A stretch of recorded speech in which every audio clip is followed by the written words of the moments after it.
Lecture du livre de la Genèse. Dieu bénit Noé et ses fils. Il leur dit, soyez féconds, multipliez-vous, remplissez la terre. Vous serez la crainte et la terreur de tous les animaux de la terre, de tous les oiseaux du ciel, de tout ce qui va et vient sur le sol, et de tous les poissons de la mer. Ils sont livrés entre vos mains. Tout ce qui va et vient, tout ce qui vit, sera votre nourriture. Comme je vous avais donné l'herbe verte, je vous donne tout cela. Mais avec la chair, vous ne mangerez pas le principe de vie, c'est-à-dire le sang. Quant au sang, votre principe de vie, j'en demanderai compte à tout animal, et j'en demanderai compte à tout homme. À chacun, je demanderai compte de la vie de l'homme, son frère.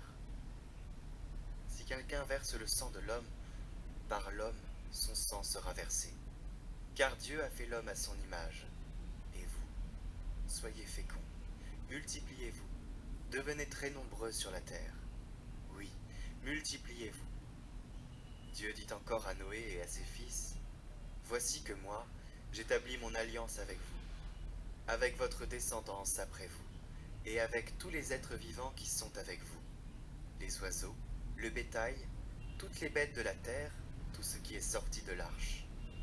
Oui, j'établis mon alliance avec vous. Aucun être de chair ne sera plus détruit par les eaux du déluge. Il n'y aura plus de déluge pour ravager la terre. Dieu dit encore, voici le signe de l'alliance que j'établis entre moi et vous, et avec tous les êtres vivants qui sont avec vous, pour les générations, à jamais. Je mets mon arc au milieu des nuages, pour qu'il soit le signe de l'alliance entre moi et la terre.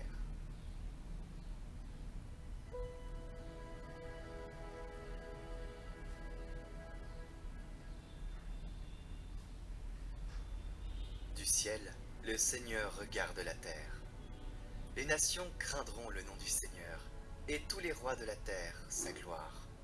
Quand le Seigneur rebâtira Sion, quand il apparaîtra dans sa gloire, il se tournera vers la prière du spolié. Il n'aura pas méprisé sa prière. Que cela soit écrit pour l'âge à venir, et le peuple à nouveau créé chantera son Dieu. Des hauteurs, son sanctuaire, le Seigneur s'est penché. Du ciel, il regarde la terre pour entendre la plainte des captifs et libérer ceux qui devaient mourir. On publiera dans Sion le nom du Seigneur et sa louange dans tout Jérusalem, au rassemblement des royaumes et des peuples qui viendront servir le Seigneur. Les fils de tes serviteurs trouveront un séjour, et devant toi se maintiendra leur descendance.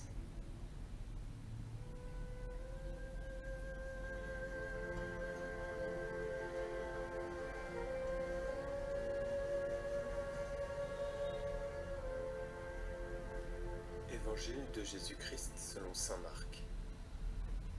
En ce temps-là, Jésus s'en alla, ainsi que ses disciples, vers les villages situés aux environs de Césarée de Philippe.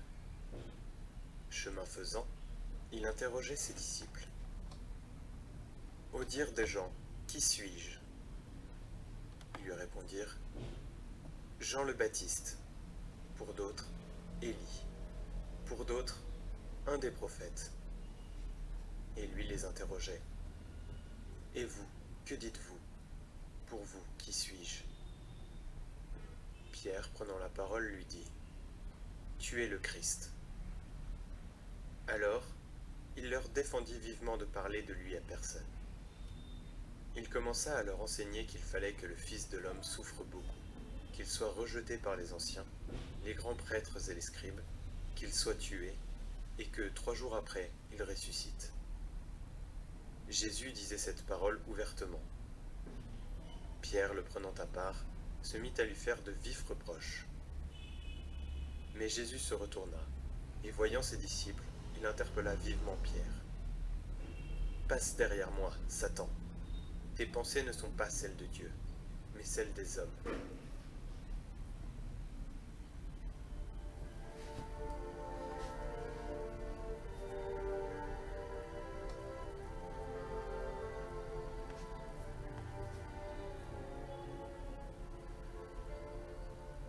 Le Seigneur veut que ses disciples d'hier et d'aujourd'hui établissent une relation personnelle avec lui et l'accueillent ainsi au centre de leur vie. C'est pourquoi il les presse de se placer en toute vérité face à eux-mêmes. Et il demande, mais pour vous, qui suis-je? Aujourd'hui, Jésus adresse une demande si directe et si confidentielle à chacun de nous. Toi, qui dis-tu que je suis? Vous, qui dites-vous que je suis? Qui suis-je pour toi? Chacun est appelé à répondre dans son cœur, en se laissant éclairer par la lumière que le Père nous donne pour connaître son Fils, Jésus. Et il peut arriver à nous aussi, comme à Pierre, d'affirmer avec enthousiasme, tu es le Christ. Cependant, quand Jésus nous dit clairement ce qu'il a dit à ses disciples, c'est-à-dire que sa mission ne s'accomplit pas sur la voie large du succès, mais sur le sentier ardu du serviteur souffrant, humilié, rejeté et crucifié, il peut nous arriver à nous aussi, comme à Pierre, de protester et de nous rebeller parce que cela est en opposition avec nos attentes, les attentes mondaines. Dans ces moments-là, nous méritons nous aussi le reproche salutaire de Jésus. Passe derrière moi, Satan, car tes pensées ne sont pas celles de Dieu, mais celles des hommes.